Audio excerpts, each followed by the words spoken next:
Hi everybody, I know it's been a long time since I recorded a video, quite a long time actually. I just thought I would get you all updated on what's going on with the snakes and everything. As you know, if you've watched some of my previous videos, about a year ago I moved out of this house in with my boyfriend. And took all my snakes with me, most of them, sold a lot of them, but kept about 2/3, I think, of them. He and I decided that living in an apartment that was the size of this room probably wasn't a smart idea, so I ended up moving back here. And I brought all my snakes with me. Breeding year last year was not good at all. I had two breedings that produced viable eggs. One of them was a gold dust motley het anery male, corn snake, to a normal female, hoping that she might have some hets in her. Got all normal babies, so no hets there. The other was a male snow to a female ultramel het stripe. Got some nice babies out of that, actually. Some amels, some snows, some ultramels, and one ultramel anery. I intended to keep the ultramel anery female, and let's see, I intended to keep an ultramel female and the ultramel anery female. I didn't really feel like, I ended up selling the mom, which I shouldn't have done. I look back now and that's one thing I wish that I hadn't done, because she was so beautiful. She was just one of the most beautiful ultramels. I wish I would have kept more from that clutch. Well, the female ultramel anery ended up getting out and never found her, but I still have the female ultramel, and she's doing great. She's beautiful. She's almost 50 grams now, and she's about 10 months old. Let's see. She was born, like, very beginning of June, so I don't know. You do the math. Well, needless to say, none of the babies from the ultramel clutch lived. Don't know what was wrong. Many of them hatched with kinks, and usually that means probably they're not going to make it too long if they're too kinked. But even the ones that seemed healthy, that were eating great and were thriving, just up and died one day, unfortunately. You know, you never know with hatchlings, but it seems like those kinds of things run in clutches. So hopefully it's nothing to do with the male, because I plan on breeding him this year with a couple of other females. Anyway, that was a long explanation of almost nothing. But yeah, about 6 months ago I moved back in here, and I've been kind of collecting more snakes and selling some other ones. I actually bought a lot of clutches this year. I bought some snow stripes and kept one female, sold the rest of them. I bought a bunch of random babies off of a friend of mine. He was getting out of snakes, and he was just trying to get rid of what babies he had left, so I bought them off of him and resold most of them. I bought an opal motley male and his mother, who is also an opal motley. And she's a proven breeder, obviously, so I'll breed her this coming year. And I'll keep the male. He's actually doing really good. He's at about 40 grams right now.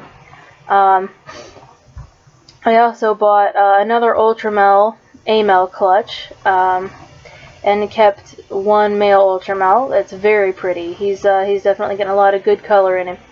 And I sold the rest that were in that clutch. I bought a clutch that had a lot of lavender and caramel in it, because my main project, of course, is a lavender gold dust, which of course is lavender, ultramel, and caramel. And so I bought about 7 babies off of a guy.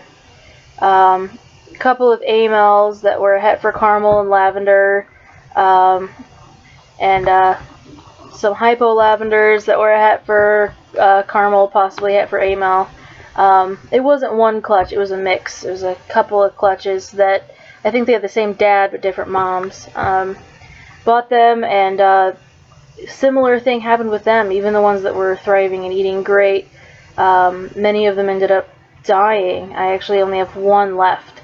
I sold one male, one of the A males, and as far as I know he's doing okay, so that's good.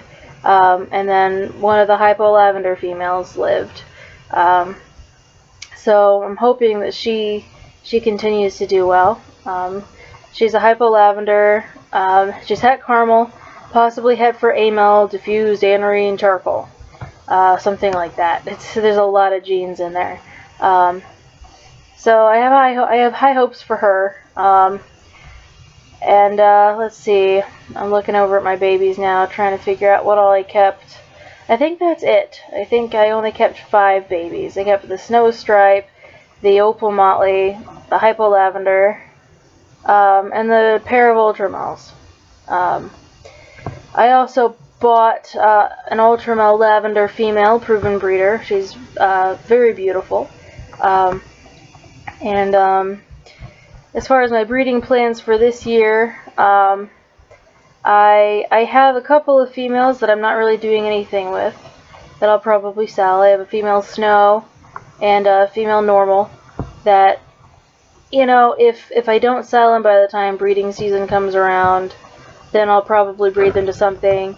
But I'd rather sell them. You know, someone else can get a good start with a couple of females that are proven breeders. I have an adult male Ultramel. I actually bought 2 adult male Ultramels, thinking that they were a pair, a male and female, but they were both males. One of them was a zigzag, and one of them was just a regular pattern. So I'm keeping the zigzag, but the regular pattern Ultramel I'm going to sell, and trying to sell him as a pair with the Snow, perhaps, because I think they would make a good pair. Aside from that, I have my female Opal Motley that I mentioned earlier. I plan to breed to the Goldust Motley male. She's het anery, he's het anery, so I hope to get some nice babies out of that.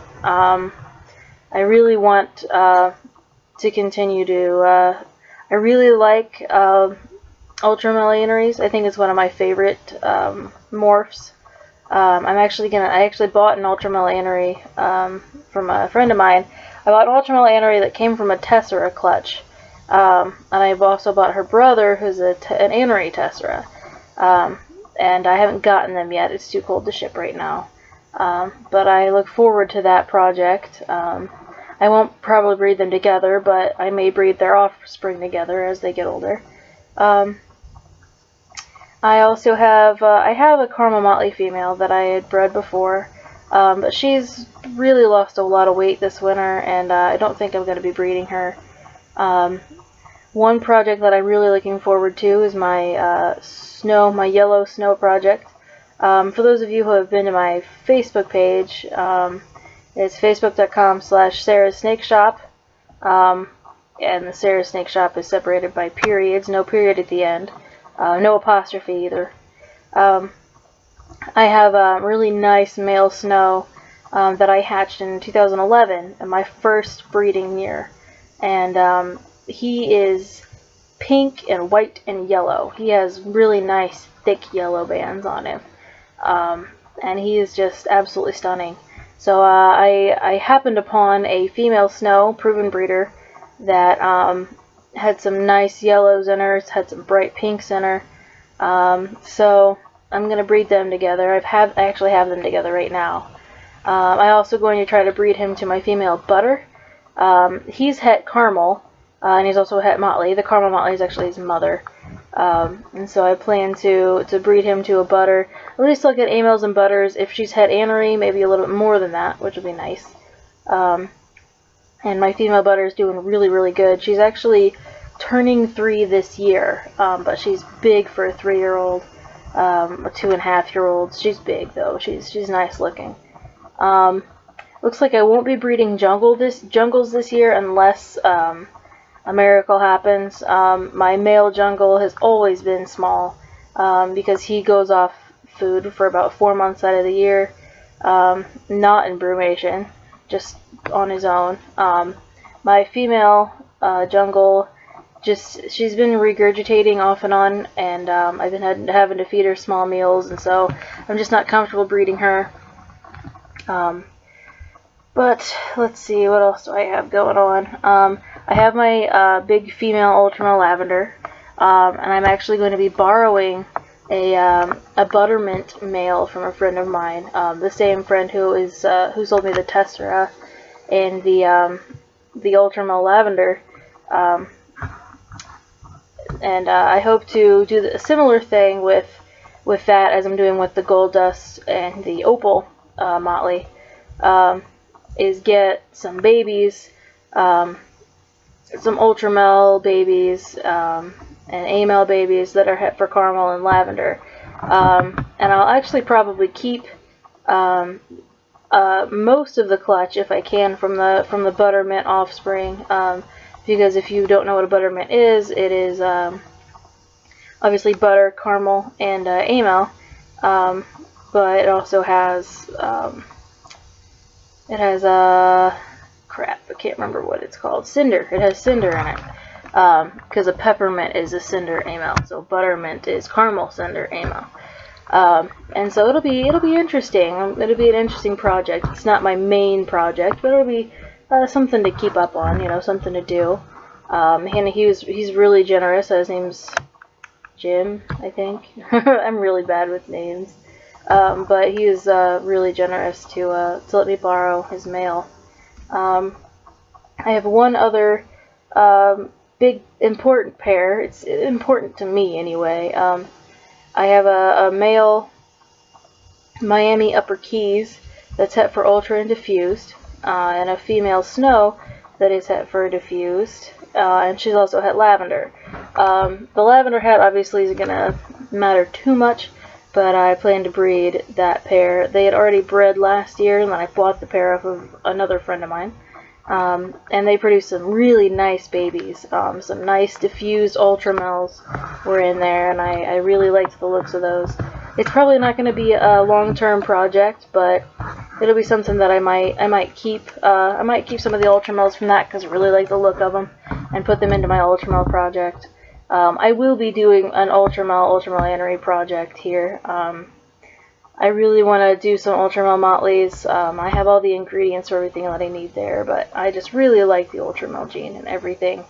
I don't know, I mean, if you guys know anything about videos that I've posted in the past, probably my most watched video was the one with all my Ultramels, and, you know, finding out that they're most likely probably maybe hybrids, and wondering, should I breed them, should I not, because I was kind of conflicted about it, but I just decided I love the gene so much, you know, and at this point they're pretty much corn snakes anyway, whether they've got some gray rat snake in them or not, they're pretty much considered corn snakes now, and so I'm going to continue working with it, and I really like the look of it. It's just, especially the line that I have right now, those snakes in that video are the ones that I got most of my Ultramels from. The Ultramel Lavender big female that I have came from that same guy, the same line of Ultramels.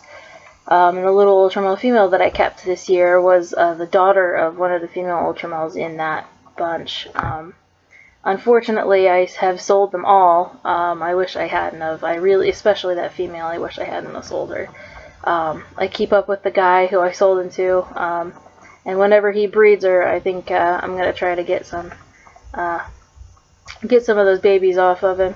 As much as I'd like to buy the female back from him, I don't think he's going to allow that. He likes her a little too much, and so do I, unfortunately. I shouldn't have sold her, but either way, it's just my long-winded way of explaining what my plans are for breeding this coming year, and, you know, my three main projects, I think, are definitely going to be my my Lavender Gold Dust project, my Yellow Okatee Snow project, and my just nice Ultramel project. I'm trying to get some really nice looking Ultramels. Unfortunately, the two males that I bought that I thought were a pair, they really are not exceptional Ultramels. They're below below what I would typically like to breed. The ultra males that I like are definitely high contrast, bright orange, bright yellow with the thick, like dark silver bands. But these guys, these two, I'm looking at them now. They're just more of a dull, kind of a brick red. They are beautiful, but they're just not the ultra males that I really want. I think I might still keep the male zigzag and breed him. I eventually want to breed him to my female jungle, assuming that she gets big enough and she gets healthy. Because I'd really like to make some ultra male supers. I think that'd be really cool. Anyway, thanks for watching. I know it's been more than 15 minutes. It's gonna take forever to upload this video. But if you've watched so far, thank you. And you know what to look for. I'll post the link to my my Sarah Snakeshot page in the description. I do ship if you see something that is that interests you on my Snakeshot page. I do ship to the continental United States. I don't ship out of the United States, and I don't ship to Hawaii or Alaska. Basically is what that means. And shipping's extra, depending upon where you are. It can be anywhere from $25 to $75. But if if you're interested in a pair of corn snakes, just getting started, paying an extra $50 to ship, it's definitely worth it, especially if you buy proven breeders. I mean, that's what I did when I first started. I already had a big male, and I bought 2 females off of somebody, and that was my first year breeding, and I still have one of the babies from that year, and I'll be breeding him this year. So, yeah. Oh, I forgot to mention, I do have my Chinese beauties. I got a pair of T-positive albinos, adult proven breeding pair. They bred for me when I first got them. I guess it was about this time last year when I first got them. And they bred, but they were just shipped to me, and I've heard a lot of stories about the males not being fertile right after shipping, and I think that's what happened. They bred, but there were no eggs. The female kind of went off feed, but then she started eating again, and so I think there just was I think he just wasn't, he wasn't fertile. I'm trying to get my big calico female up to breeding weight, but I'm not gonna force, I'm not gonna power feed her. I'm gonna feed her whatever she wants, and, if she gets there, she gets there. If she doesn't, she doesn't. I do have a very nice adult calico male to breed her to, though, whenever she's ready. I also have my female normal Chinese beauty that is 66% possibly Het 4 albino, T-positive albino. So, and she's 2 years away from breeding minimum, but that's a possibility in the future. And I also have a trio of spotted pythons. I have my male is a granite, and I have 2 females that are normals. One of them is very light, almost like a blonde phase, but not really a blonde phase. But she's still very, very light colored and very beautiful. My boyfriend currently has them because I need to focus on the corn snakes and bringing everybody to brumation, and I just didn't have the time for them that they needed. So he's taking care of them, and he doesn't mind. I think it gives him something to do. I think he likes it well enough. Okay, this video is almost 20 minutes, so thank you for watching. And I'll try to keep you guys updated little by little. Instead of posting a 20-minute video like once every 6 months, I'll try to post like little 2 or 3 minute videos, once a week or something. I'll work on it. Thanks for watching.